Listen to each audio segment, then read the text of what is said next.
Estamos en la cripta de San Marcos, Basílica de San Marcos en Venecia, junto a la tumba de un evangelista, que además hemos escuchado hoy en el Evangelio un fragmento de su texto.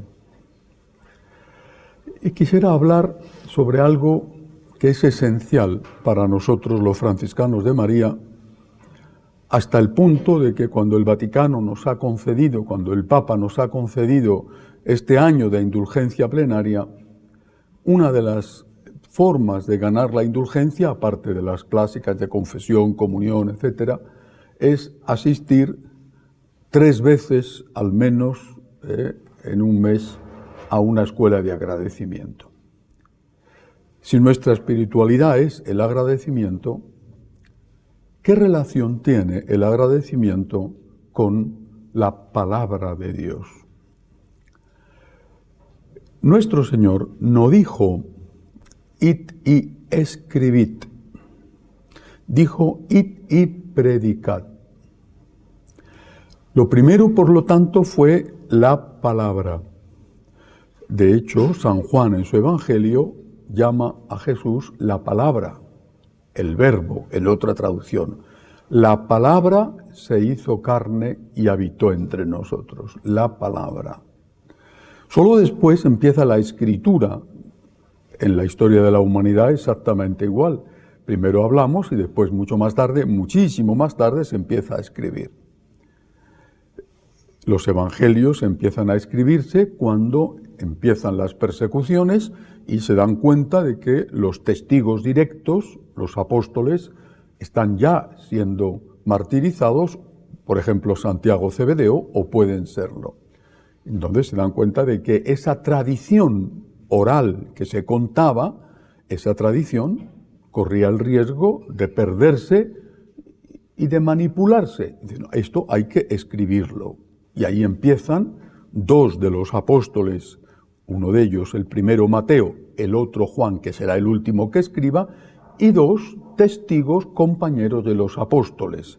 Marcos, compañero, testigo, compañero de San Pedro, y Lucas, que va a ser compañero de San Pablo y que va a investigar la autenticidad. Por lo tanto, palabra que se escribe. Pero eso no es suficiente. Palabra que se escribe y sobre todo palabra que se vive, que se vive.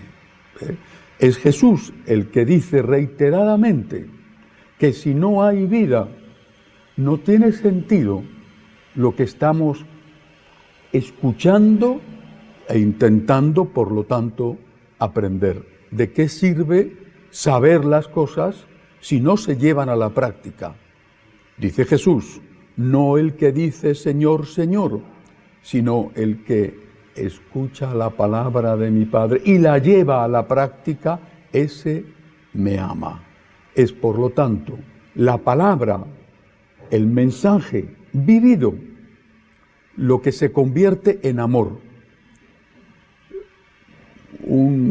Recientemente un teólogo alemán, conocido sobre todo en Alemania por ser un experto en teología moral, a saber de qué teología moral será experto, negaba hace poco la divinidad de Cristo y la encarnación de nuestro Señor, ¿vale? Por supuesto su redención, negaba que Cristo fuera Dios, es decir, todo es mentira para un teólogo. No sé qué sabrá este señor, porque al ser un teólogo de teología moral, porque sí, todavía dices un teólogo bíblico que sabe hacer exégesis, ¿de qué te sirve saber si no practicas, si no vives? Pero esto, que parece evidente y que es de sentido común, no es tan corriente. Una parte importante de los católicos, un porcentaje muy elevado, no llevan a su vida cotidiana, ni siquiera lo intentan llevar a su vida cotidiana la fe en la que creen. Y su vida va en un plano y su fe va en otro, y nunca, o prácticamente nunca, coinciden ambos planos. No tienen un proyecto, un intento serio de aplicar en su vida aquello que creen. Esto no es espiritualidad, esto es espiritualismo, esto es falsa espiritualidad, aunque estas personas se sientan muy satisfechas porque tengan sentimientos. Imagínense que un esposo le dice a la esposa, o al revés, ¿no? Cariño, te quiero mucho, y después el dinero que gana en su trabajo se lo gasta en alcohol o en drogas o con otras mujeres. Bueno, tu amor tienes que demostrármelo. Si no me lo demuestras con obras es que me ofende. Incluso que me digas que me quieres. Si me dices que me quieres y me pegas, ¿cómo vas a demostrar tu amor? No me lo digas, por lo menos no me lo digas porque me ofende que me lo digas. Este es uno de los grandes problemas de la Iglesia y precisamente se convierte en un antitestimonio que después otros nos echan en cara. Mucho ir a misa y después no tiene nada que ver con la vida que llevas. Todos tenemos pecados, pero al menos tenemos que ser conscientes de que tenemos pecados. Es decir, de que hay cosas que no estamos haciendo bien y por eso pedimos perdón, nos confesamos, nos levantamos cuando caemos y luchamos. ¿Para qué? Para intentar que la palabra de Dios se convierta en carne nuestra, es decir, en vida nuestra. Primer punto de la teoría, hay que aplicar el Evangelio a la vida. Bien, más o menos, repito, no todos, pero sí confío en que todos los que estamos aquí estemos de acuerdo. Y ahí viene la dificultad. ¿Y cómo lo hago? ¿Y por qué ahí está la dificultad? Porque se nos olvidan las cosas. Podemos tener una emoción en un momento y a lo mejor al cabo de un rato hemos olvidado eso que nos emocionó. Si hiciéramos un examen sencillo en cualquier misa de cualquier iglesia, después de celebrar la misa y preguntáramos al señor, a la señora que está saliendo de la iglesia en ese momento, ¿qué ha dicho el sacerdote? Posiblemente, incluso aunque hubiera hecho el sacerdote una magnífica homilía, no se acordaría. Pero es que si le preguntáramos ¿de qué iba el Evangelio? Tampoco se acordaría. Y eso inmediatamente después de haber celebrado la misa. ¿Cómo te vas a acordar al día siguiente o 5 días más tarde cuando la palabra de Dios tiene que ser tu luz, tu camino para recorrer el sendero de la santidad? Pues no te acuerdas. Ese es un problema que aunque quieras, es un problema que se presenta en la práctica totalidad. Y por eso precisamente grandes santos, por ejemplo, San Ignacio de Loyola, crean lo que se llama los ejercicios espirituales o la dirección espiritual. La dirección espiritual existía desde antes de San Ignacio, pero él es el que la sistematiza muy bien además. ¿En qué consiste la dirección espiritual? Con tu director, con el sacerdote o con el laico acreditado que te dirige, tú estableces unos propósitos y después estableces un análisis de esos propósitos. Es decir, ¿en qué vamos a trabajar? En el control del carácter, en la pereza, en la envidia, en la lujuria. No todo a la vez. Ahora vamos a trabajar en esto que es donde estás fallando más. Y después viene el examen.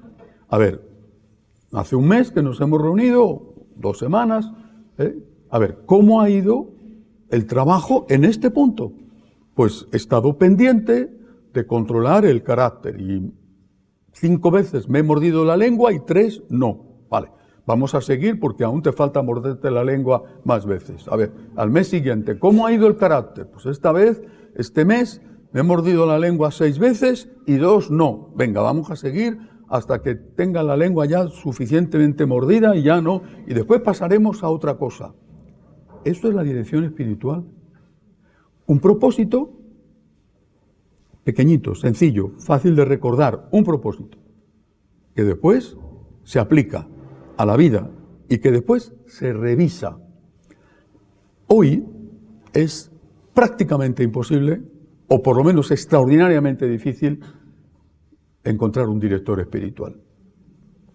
No hay sacerdotes, no los hay, aparte de que hay muchas personas que no saben ni lo que es la confesión ni lo que es la dirección espiritual y consideran que la confesión y la dirección espiritual es una terapia de desahogo muy particularmente dirigida a hablar mal del marido y de los hijos.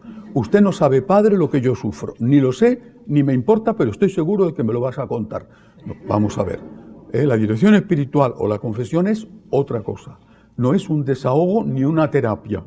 Eso vas al psicólogo que de paso te cobra sus honorarios. Mientras que el cura, como es gratis, le sometes a un tercer grado y tiene que aguantar allí algo que no sirve para nada más que para que te desahogues, porque no haces un propósito de cambio, sino de cambio de tu marido, o de tu mujer, o de tus hijos. Él es el que tendría que cambiar, no. Seguramente él tendría que cambiar, pero aquí lo que cuenta es que cambies tú. Esto es lo que importa, porque si no, ¿cómo vas a pretender que el otro cambie si no empiezas por ti mismo? ¿Tienes poder para que el otro cambie? Si tienes algo poco, es poder con la gracia de Dios para cambiar tú. Cuando me di cuenta de esto, empecé la metodología de las escuelas de agradecimiento. Hay que tener propósitos. ¿De dónde sacamos los propósitos? Pues habrá propósitos que con el director espiritual puedas personalizar. Porque cada uno tiene su momento y su etapa en la vida. Pero claro, es imposible personalizar un propósito para más o menos 20.000 personas que ahora están en escuelas de agradecimiento. Entonces lo que hice fue sacar un propósito general sacado de la palabra de Dios.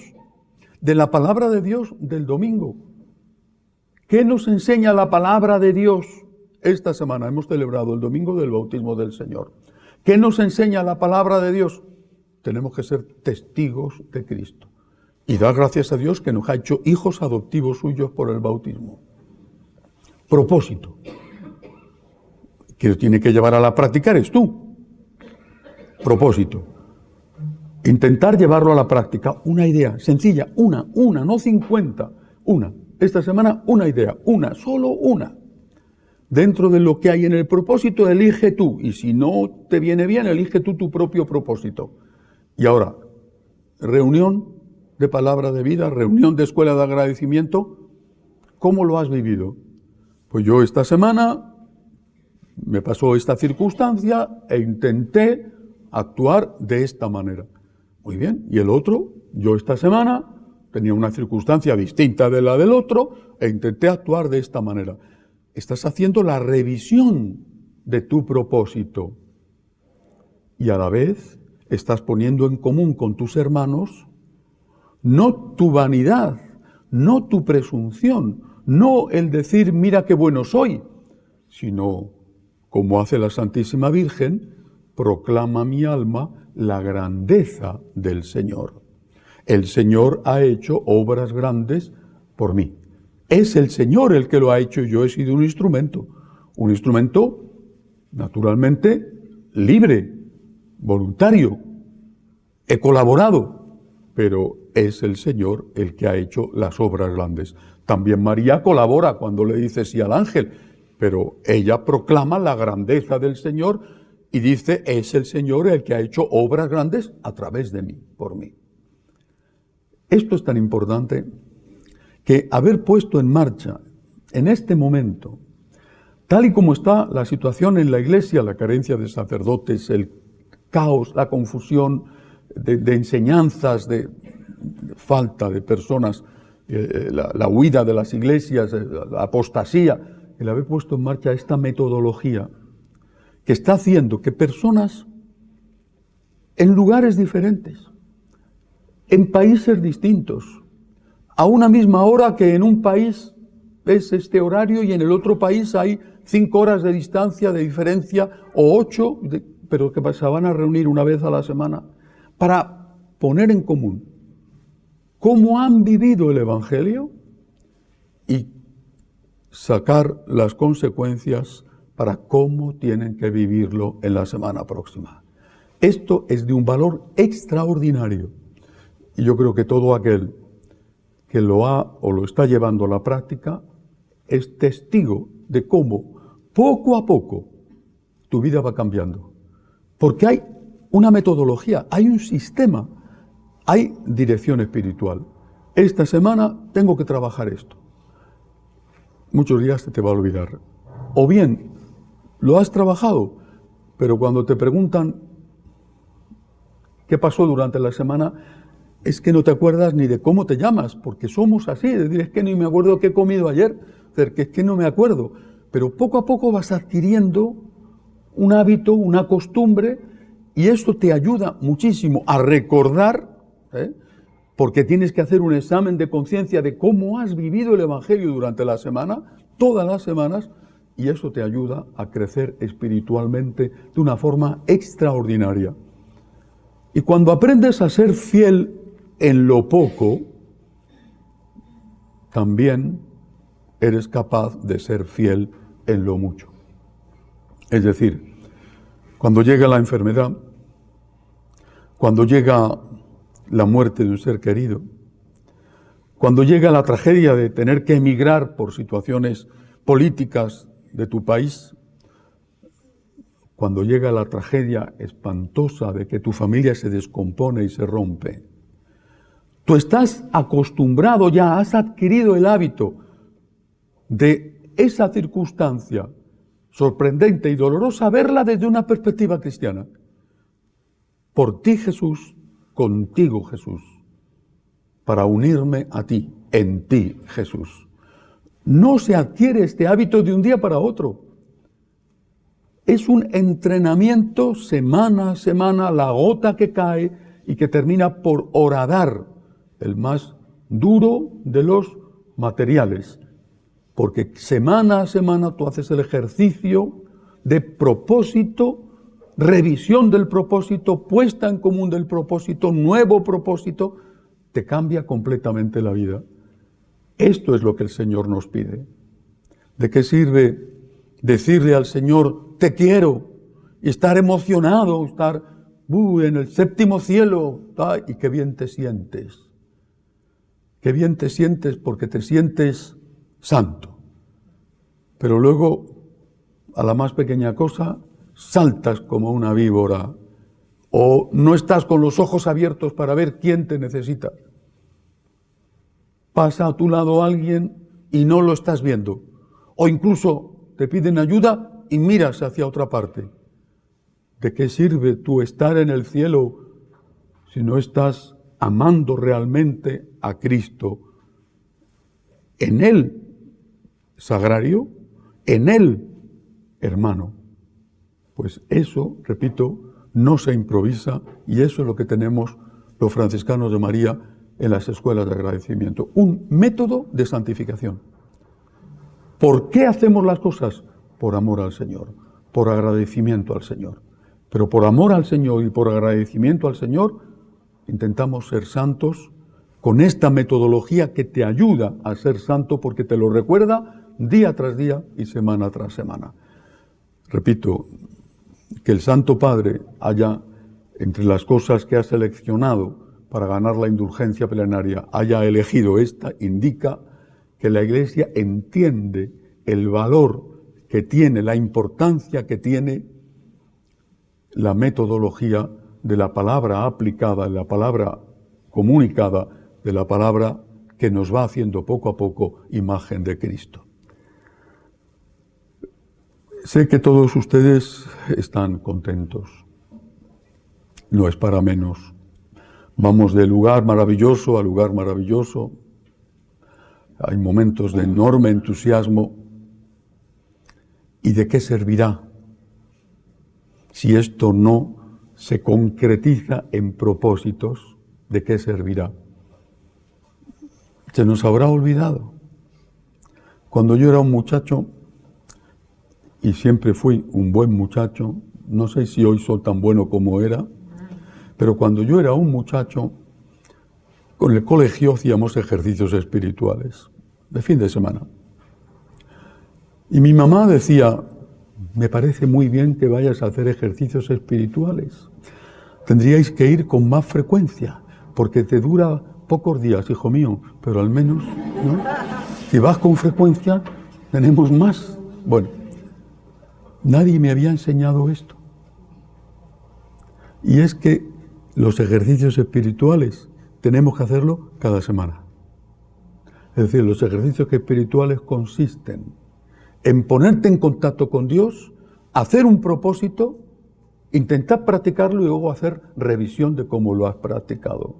Y si esto sirve para llevar adelante un negocio, a ver, ¿cuál es el proyecto que tenemos? Vender, en este concesionario de automóviles, vender 5.000 este mes. Propósito. Análisis del propósito. ¿Cuántos hemos vendido? 300 nada más. Entonces, un desastre. ¿Qué ha fallado? Pues lo que ha fallado es que los precios están mal, el mostrador que tenemos es una calamidad, lo que sea. Revisión, vamos a mejorar. Y si esto sirve para vender automóviles o para vender un plato de pasta, es mucho más importante hacerlo para que nuestra alma esté en gracia de Dios y que nuestra vida sea coherente con la fe que profesamos. Confiamos en Dios, en su gracia, pero también hay que hacer lo que cada uno tiene que hacer. Este año llevamos ya más de 3.000 inscritos en las escuelas de agradecimiento. Cada año son ya 13 cursos los que tenemos. Este año más de 3.000 inscritos. Pero luego al cabo de una semana, o ni siquiera, ay, que es que no puedo, ay, que es la emoción. Y dicen que el infierno está empedrado de buenas intenciones. No el que dice Señor, Señor, sino el que oye la voluntad de mi Padre, la escucha y la lleva a la práctica. Que así sea.